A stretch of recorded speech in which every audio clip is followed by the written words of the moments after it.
Thank you. Okay, first off, I'd like to say, thank you to Andy for inviting us down to this tonight. We literally only just launched a couple of months ago, and Andy tweeted us saying, do you want to come to the next refresh? So very, very rapidly, we had to get things together and start thinking about what we're going to talk about and what sort of work we're going to showcase. But anyway. So, hello everyone. We are Little Thunder Co. And just before we begin, I'd like to clarify that we're not to be confused with our main competitors, Big Thunder Co. I'd like to thank Johnny Campbell for that very quick party. You're off the mark very quickly there, Johnny. So, if anybody wants to comment on our talk tonight, you've probably realised that there's absolutely no mobile signal whatsoever in this place. If you can get it, you can, tweet hashtag the expedition, or alternatively, if you want to sort of write stuff on paper and sort of throw it at the front, we'll accept that as well. There's also bonus points if you hit either of us. Okay. So, what do we do? Well, we humanise experiences with design, and we don't hear the word humanise mentioned too often, but we're all striving to achieve it in, one way or another. And for us, this means transitioning of real-world interactions into the digital realm. So if you have a conversation with somebody face-to-face, you're communicating in a context that both parties understand, and we try to apply the same characteristics to our work. Conversational, story-led design with a focus on people, and people do really great things. When people get together, they can do, the possibilities are endless, and this is going to lead us on to the topic for the night. So tonight, if you read the refresh blurb, we're going to talk about the expedition and our expedition. And I think it's good to start by looking at the definition of expedition from the Oxford Dictionary. So it's a journey undertaken by a group of people with a particular purpose, especially that of exploration. So looking back, Tim and I realised the importance of the human aspect of our journey so far. We don't talk enough about the value of people, your co-workers, the mentors, the clients and the users. We talk about process, techniques, technologies, but the people are key, the driving force, constant and the means for survival, but both in the literal sense and the success of our work. It's about the human aspect and the relationships we have, and the design is secondary to this and only exists because of the interactions that we have with people. As designers, the majority of our work remains faceless. We get the final result and it's easy to forget that there are people behind the pixels. Every single one of us is made up of a conscious, a pre-conscious, and a subconscious.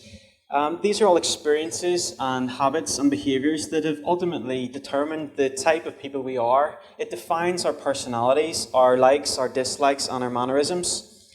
A lot of this is said to be based on our genetic makeup. Other factors include where you grew up, where you live, and those that were present during those important developmental years, and much, much more. Like each pixel that makes up the bigger picture, we're all uniquely constructed from the experiences that we've had in our lifetime. And on that note, it's worth us talking about where our expedition begins, and for that we have to go back to the early 80s when we were both born. Although we both have a degree in design, we've got here from quite different places. From a very early age, I loved to draw and get creative. And like many designers born in the 80s, I was heavily influenced by the explosion of games consoles at that time. I can remember creating sketches from, my own sketches from Super Mario levels at primary school. And fast forwarding to my A-levels in 1998, I discovered Photoshop, which basically meant that I messed about with the various filters that were on the package. And shortly afterwards, I created my first website. So for me, my creative drive came from music. Yeah, this was me a couple of years ago. In fact, one of the last times I was actually on the stage was actually playing with my bands. But for me, design shares many of the same sort of fundamentals and characteristics as design. We often talk about composition, we talk about rhythm, we talk about repetition and balance. And even for me, that sort of extends to the majority of mediums that any of us can think of. So, going back to 1998, this is around the time I began to teach myself guitar. And at the same time, I started to design really bad websites at college. But for me, they both went hand in hand. Now, be that luck or be that for a reason, I'm still not sure. But subconsciously, I've always conducted the creative process in exactly the same manner. Be it, writing a song or maybe, designing a website or whatever. Back then, I was absolutely terrible at both. But I've had a lot of time to refine both crafts. The only way, I suppose, going back to the people aspect of this, the only way that I could make music happen was by playing in a band with other guys. They're here tonight. Who played, instruments that I couldn't, and everybody within the band had their own creative role. And in my day-to-day life as a designer, I rely on people with different skills to bring my projects to life, be it a developer, an illustrator, or a videographer. So you'll see from the next few slides that we've led an almost identical education and career path, but in fact our paths didn't cross until many years later. So we both studied interactive multimedia design at the University of Ulster, and although we were the same age, Gabe started in fresh from school, whereas I didn't really know what I wanted to do, so I decided it'd be a really good idea to be an IT systems engineer. So I was a poor guy who was sort of trailing Cat5 cables through roof cavities to try and install networking systems, and also setting up like really horrible Microsoft Exchange email servers and things like that. As I said, I didn't know what I wanted to do. I got a little bit disheartened by it, so I decided that I wanted to pursue my passion of design, and I joined Interactive Multimedia Design in 2002. So we both ended up working our university placement at Lagan Technologies. By the time Tim was on placement, I was in my final year. I then secured a job with Bluecube Interactive as a junior web designer, and left again just before Tim joined as a freelancer in 2006 after he graduated from IMD. So 2006, I guess, was a pretty interesting year for both of us. We were both out of university and we were in the big bad world sort of fending for ourselves as freelancers. And I ended up freelancing, not out of choice, but out of need. I found that there was very little local design jobs back then. Thankfully, things have changed, and we've got a really great creative hub here in Belfast. But my solo voyage as a freelancer was about discovery on a personal level, and also the art of marrying, business with my passion for design. But I soon found out that there was a dark side to our industry. I'm not talking about the cool Star Wars kind of dark side. In fact, I found that my website, this very website here, had been sort of plagiarized many, many times across the world by many different people.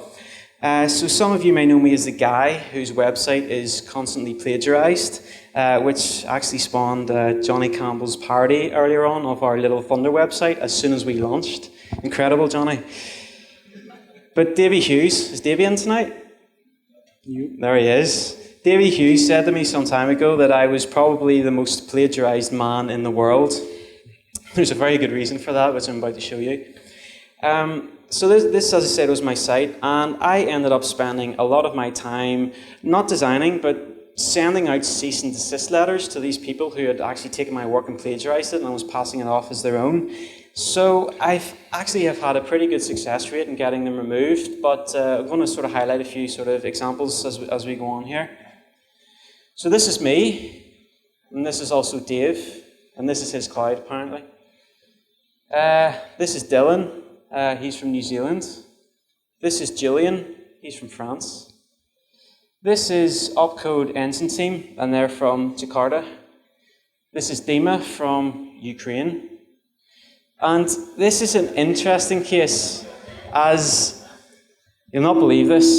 This plagiarism actually ended up in me having to give a statement to the police. Because the so-called guy here, Jason, as he'd been advertising his services, was using Gumtree as sort of a portal to sort of, bring in client work. Basically what this guy was doing, he stole my website, changed the name of it with a really bad PNG that actually didn't even match up to the colour of the background. I don't know how you got that wrong, but anyway. But he was actually started taking deposits for work. And then what he would do, he would get the money in, he would close down the site, and he would set it up again under another pseudonym, using my portfolio and using, the work that I had done. Okay, so I ended up actually being investigated by the police because they thought that mine was another of these sort of criminal websites that was actually taking deposits off people. Turned out it was Johnny Campbell. But in all honesty, I don't actually think they got the guy. But I really learned. I really learned a lot about this, and that there really is a sort of this dark side, and there's a lot of cowboys out there. For every single one of you that are trying to do something really good in this community, there's several others who are just taking other people's work and passing it off as their own. So this is my sort of expedition. This is my journey into it, and these were the things that I uncovered along the way. So here's a few more. I'm not going to bore you with them because I have so many of them, but this is actually a site that I have been unable to remove. I usually have about a 90% removal rate. Usually it's okay if you send them out a cease and desist letter. Usually they absolutely crap themselves and they're like, okay, sorry sir, I'll take my work offline. A lot of the time it's rookie error. It's designers who don't actually know what they're doing. In the case of this guy, he was well established and he was passed himself off as a freelancer. I can't get this site removed without a court order because it's hosted in Turkey, and I don't know what the copyright laws are there, but they obviously, usually sending an email to them saying, listen, you're hosting copyrighted material, please remove it. They say that they couldn't do it without a court order. Court order was going to cost me a ridiculous amount of money, and it just actually got to the point where you just have to laugh it off. But for your sanity and obviously for your bank account. So I guess this is one of the ones that got away. This is Idea Corners. This is Chris. This is Sampath. This one I love because some people have absolutely no idea what their country looks like. Brilliant. And some people seem to have a liberal understanding of the word unique. But of course, the absolute worst plagiarism of them all is Johnny Campbell, who's becoming a feature of this talk. So, unfortunately, my freelancing career hasn't been as exciting as Tim's. There were no cops involved or international lawsuits. It's fair to say that Tim's lived a rather maverick lifestyle. However, I've worked with a multitude of great agencies on lots of interesting projects. One of the main companies I worked with was Barefoot, based in Maherfeld. It was actually run by my brother, and they've commissioned a lot of my time over the last 7 years. I learned a lot of valuable skills, including dealing with clients, business management, and all of the other fun stuff that us designers get to do. So, we'd known each other for quite a few years at this point, and it had been nothing more than sort of saying hello in the odd conversation. Some work had come up, and I knew that Tim was a freelancer, so it was at this stage that we started to work on projects together as two freelancers. We started to build trust and appreciation for each other's ability over the next few years. So, following many conversations about creating something greater than we could do on our own, in March this year, we officially partnered and founded Little Thunder Co. We strongly believe that 1 + 1 is greater than 2. It's a simple calculation on paper, but in reality, collaboration is the most valuable asset that we have. For us, collaboration is essential, and sharing skills across different disciplines can give a unique insight into problem solving. And by tapping into knowledge of people, you will reach a level of proficiency that otherwise you may have taken years. So during the time that we collaborated, it became apparent that there was a lot of similarities. We had the same sort of work ethic, we had the same appreciation for design and those sort of styles, and we had a similar personality type. But importantly, we had different skills that we could bring to the business, and that's still a better love story than Twilight. So do work that you can enjoy, so you be good at what you love. This is a recent quote from Trent Walton. And Frank Chimera also summed this up nicely by saying, Daft Punk got to record the Tron soundtrack because they'd already recorded the Tron soundtrack. If you want to get hired to do something, you should already be doing it. An example of this for us was icon design. Tim runs an icon resource called Icons, and like most of us here, we share our work through Dribble. So I was doing this sort of icon design in my spare time. It was a little bit of fun, and it was a hobby of mine. And actually, coming from an education background, I actually was sort of using this as an education resource, so people could come on and sort of figure out, how do these sort of iOS style icons exist. But as a byproduct off the back of this, I was approached by Sega of America, who were literally childhood heroes of mine. When I first read the subject of the email, which was entitled Your Icons, I thought that I myself was going to receive a cease and desist letter and be asked quite promptly to remove my work. It was quite the opposite, in fact. They had commissioned us to create an icon and a title screen for one of their upcoming apps.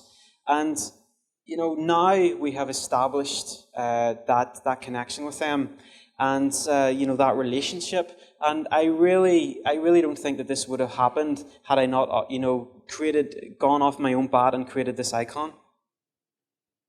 So we're going to talk a little bit now about our differences and how they have influenced our sort of daily work. And differences are good.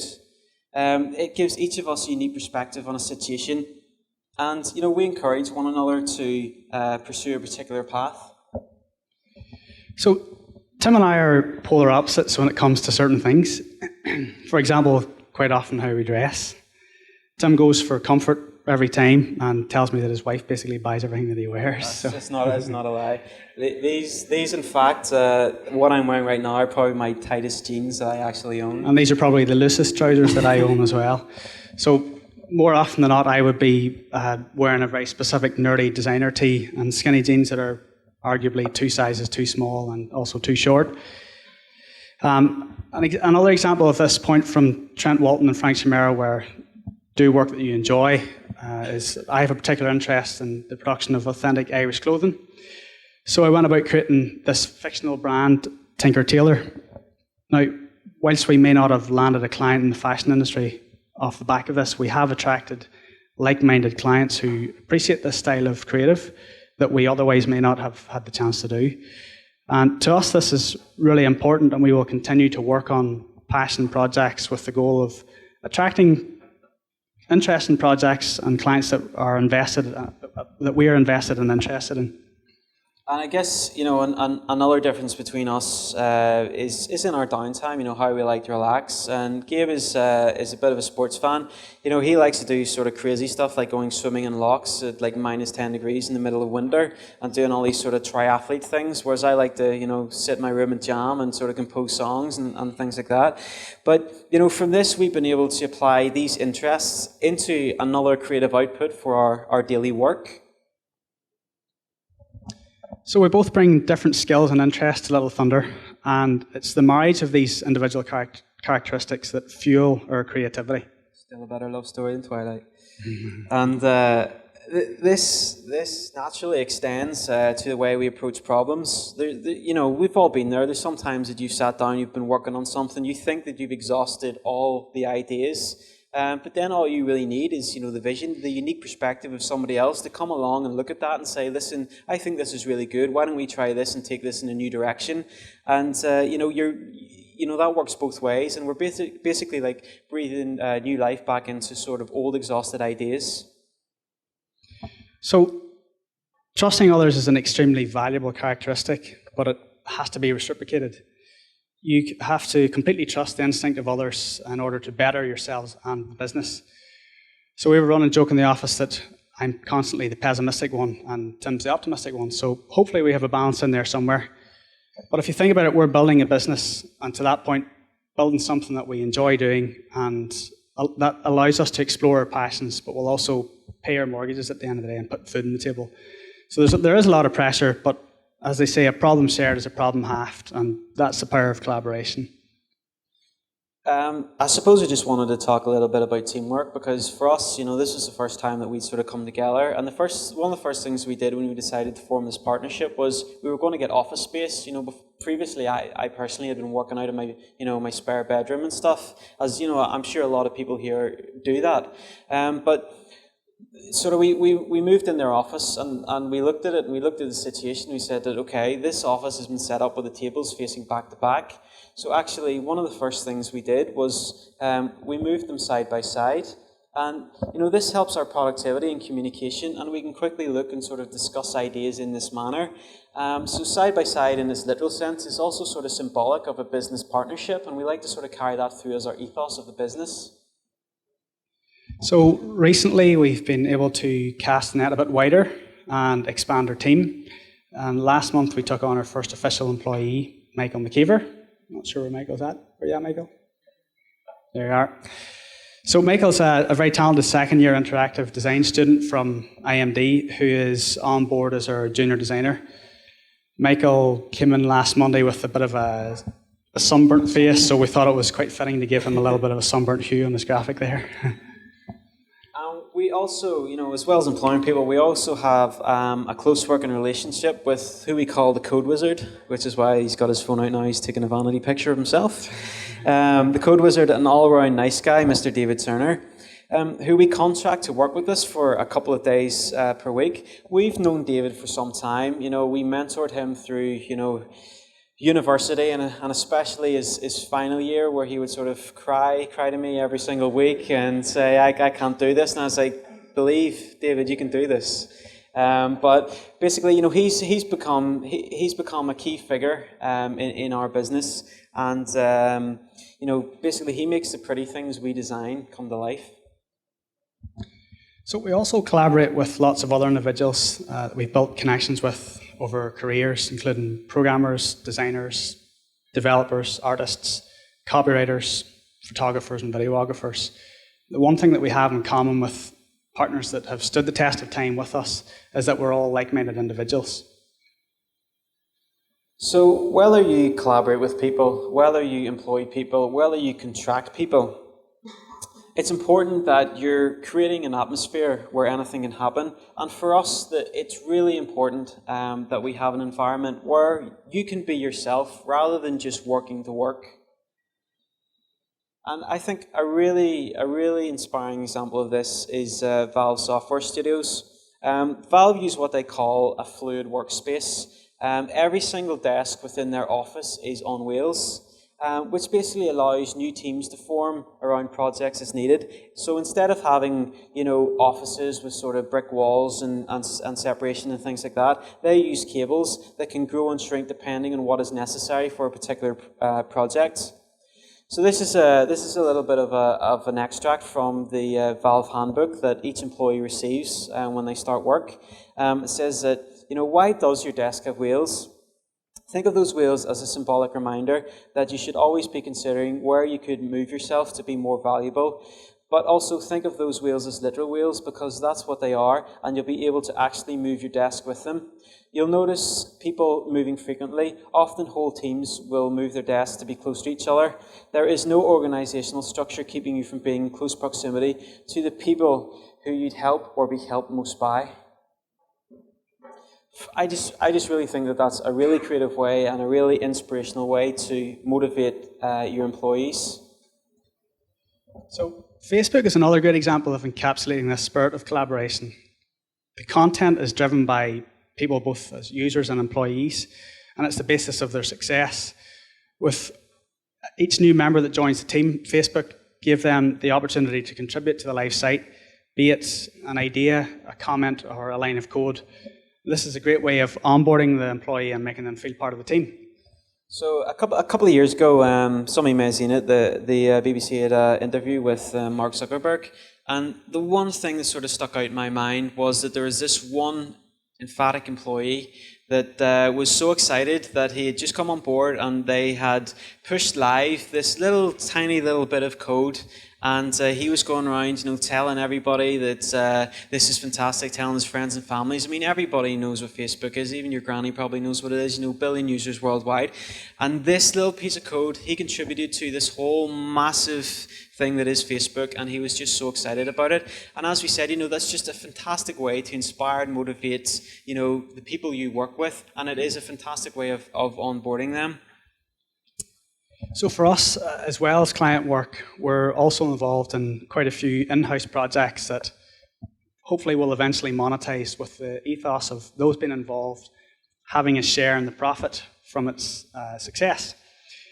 If nothing more, it might even be a few quid at the end of the month to buy everybody a pint, but this really helps get everyone invested in the project and basically gets the best out of everyone without the sort of constraints of time or budget restrictions that we may have with our bread and butter clients.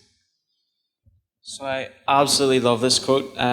My father told me this, and he said that there's no such thing as profit. There is only being in business or not being in business, and this really stuck with me. For me, it's part of the notion that money shouldn't be the only motivation for your business. What matters is that you're doing something that you enjoy doing, and you're working with people that you want to work with in an environment that respects your individuality and your skills. You've all heard the quote, if you choose a job you love, you will never work a day in your life. And that's what we feel is important. Don't get me wrong, by no means am I saying that you have to work for free.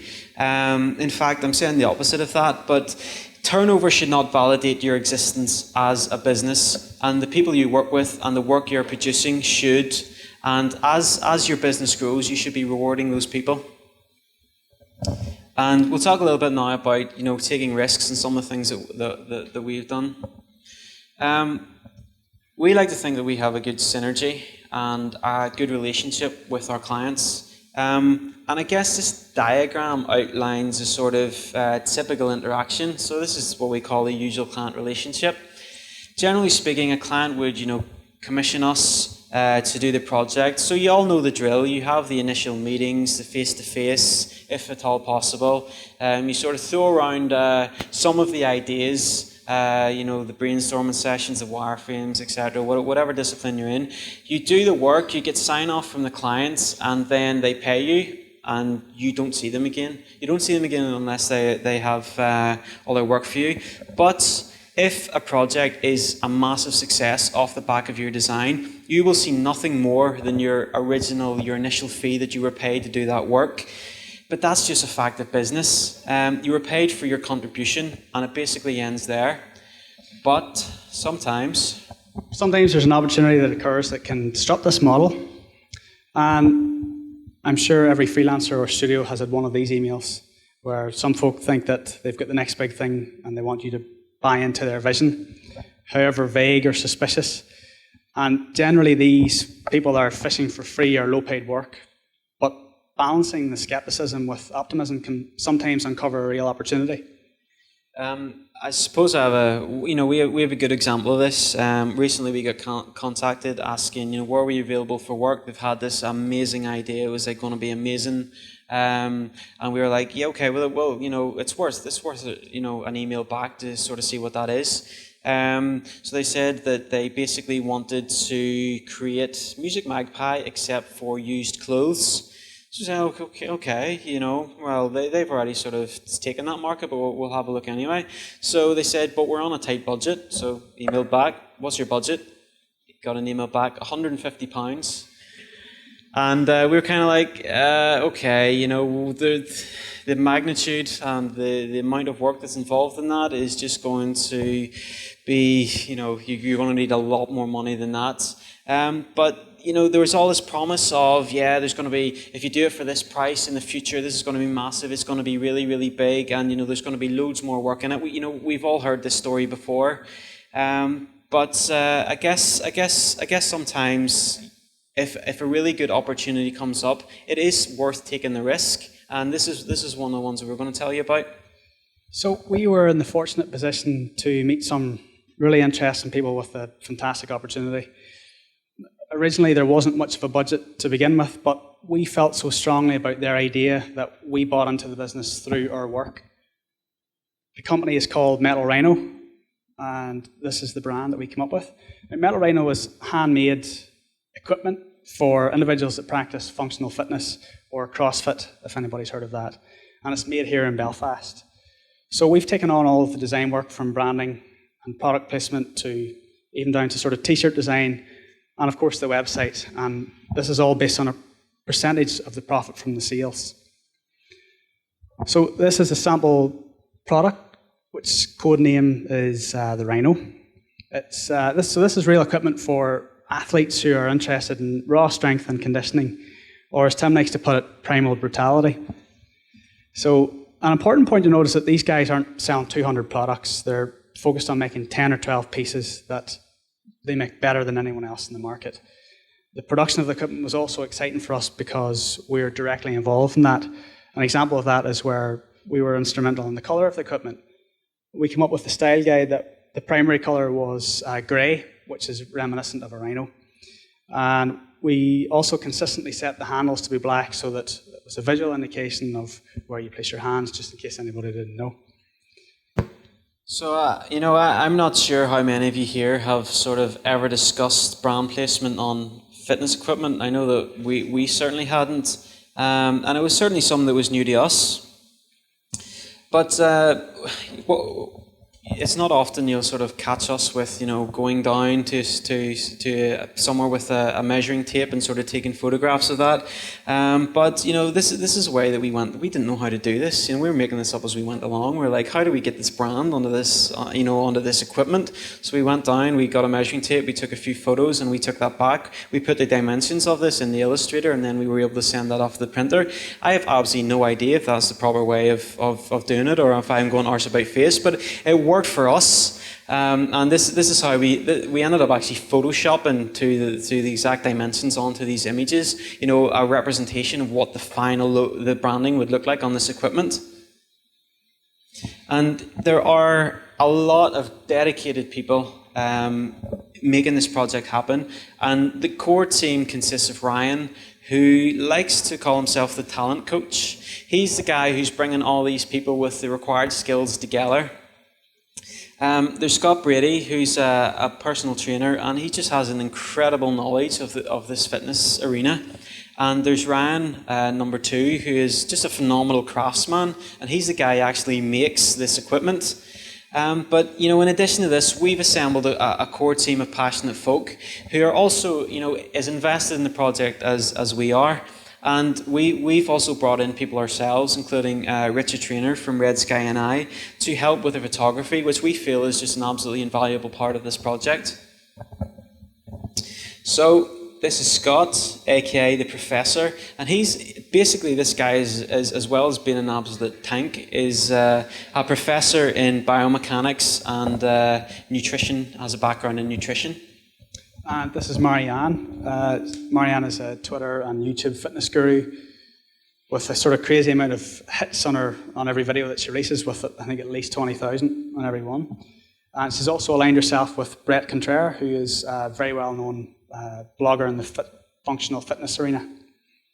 This is just some behind the scenes of how we went about, captioning photography. We were there on the day. We were given our insight into this and how things should be shot. But you can see none of these photos were they're not Argos catalog or Next catalog pose. These were real people using this equipment. The guy here you can see is Ian Young. He's a world kickboxing champion, and he's a local hero as well. If any of you follow local football, you might remember him from, he used to play for Linfield, and he actually won 3 trophies with them. But what we're trying to do is, these are all shots of live gear, and we're trying to bring this application of the core values across the whole project. So we're not fans of stock photography in the same way that we're not fans of going out and buying a template and applying that to a client job, because we believe that experiences should be bespoke and created from the ground up. Therefore, photography to us plays a really important part in portraying not only the image but the feel of the overall project. What that previous video didn't show is that shortly after, about 30 seconds after I stopped filming, Ian punched the punching bag that hard and it ripped the punching bag off the wall and it nearly took his head off. So this is one of the still frames that we managed to get just before that. So that's Richard Trainer's work. You can see he's using a yellow flash to sort of highlight and carry through the brand. You'll see how we carry that through to the website as well. This is Amy Fuller, who, if anybody follows professional snowboarding, she's ranked number 7 in the world. She is well known for using new fitness methods to train. She's also the only female to successfully pull off a double backflip competition. So if you ever have played like Shaun White snowboarding on like the PlayStation 2 or something, I think you double tap circle and then you hit triangle or something like that. But this you can see Amy is actually using the Rhino.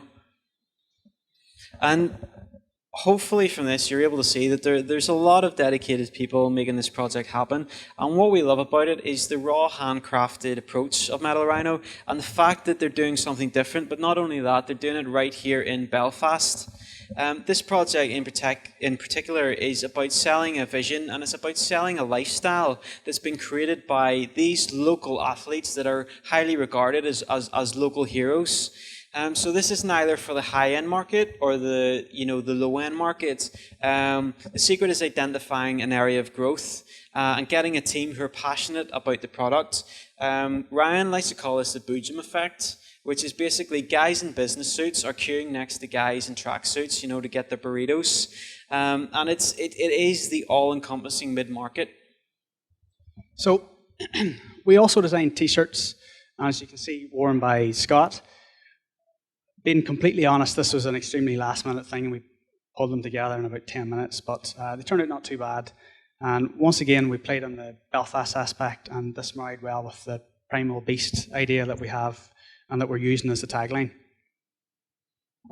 So this is a snippet of the initial concept that we have for the website, which is launching next month. If anyone has seen our work, you'll know that it's usually very clean and minimal, flat design. We felt that this project allowed us to experiment with different styles and step outside our comfort zone. So we're excited to be attached to this project and to put it out there. Carrying across this field of the project, we used the floor texture from the imagery as the background to tie in with the Belfast theme. And again, you'll see the yellow to represent the famous landmark of the Harlem and Wolf. Quality, strength, local craft, rawness are all the important ingredients that we're carrying through this project. So this next slide we're really proud of. I'm going to let it play for a second. I'm going to talk about the future. That took way too long. Yeah, it did take way too long. You have no idea how long that took. In Keynote, I don't even know. It's like Pixar quality, I don't know. But our expedition so far, we've actually talked about, people. We've talked about collaboration. We've talked about taking risks. And basically underlying that is being absolutely passionate about what you do. So we'd also like to share some of our future plans as our journey continues. So the next big thing that we're excited to announce are our own digital products. Now, I know there are lots of companies here in Belfast already doing this, such as Get Invited, Typecast, Performer Sports. And we see this as our next step. This is a big Steve Jobs reveal that we didn't do any transitions for, but we should have. But we're really happy to announce that later this year we're going to be announcing Little Thunder Books, which is our output for both digital and print publications. So Tim and I are both parents with young kids, so we're particularly excited to announce that we'll be launching children's books, including On a Star by Jordan Henderson. So where Jordan's at? Jordan. Sorry, right at the back there. So we really feel it's important to harness the talent that exists in this country, which is why we're delighted to be working with the likes of Jordan. And we'll also bring on board other story writers and give them a platform for their work to be illustrated and distributed both digitally and through print publication. Here is some character concepts for an upcoming book that we're working on with Jordan. The main character in the story is actually my family cat called Chalky. After years of car sales and being a financial advisor, I never knew that my dad actually had a talent for writing storybooks, but in his retirement, this is what he's taken to. So he sent me the sort of idea for his first book. It's only a short book, but I was just really sort of humbled by the sort of passion that went into that book and the sort of the storytelling and the real sort of human factor behind that. I sent this to Gabriel, and we sort of thought, this is a really nice book, and we're now investing in this project, and this is going to be one of the books that we're going to be sort of launching later this year, and we're sort of really, really excited about this. So, as I said earlier, this is some of our initial prototypes of sort of character design for Chalky himself. For as long back as we've documented, relationships between people have existed. It's been the foundations for communication, regardless of language or ability. These relationships are vital for our survival and for our individual development.